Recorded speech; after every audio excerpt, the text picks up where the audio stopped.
Hi, I'm Isaac Rodriguez. I'm a business consultant. How do you make adjustments to the balance sheet for inventory fluctuations? Well, let's say that you lost power. You're in the food business and your freezer went out and your inventory of steaks was ruined. It's over.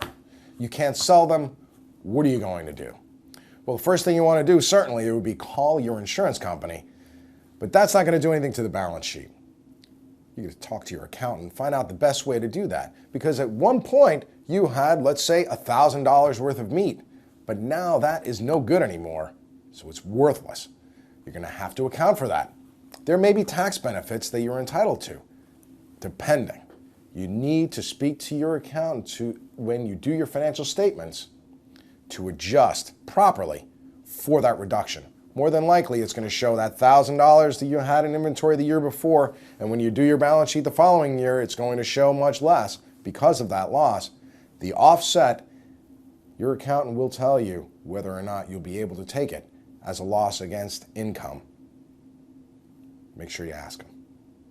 I'm Isaac Rodriguez, business consultant.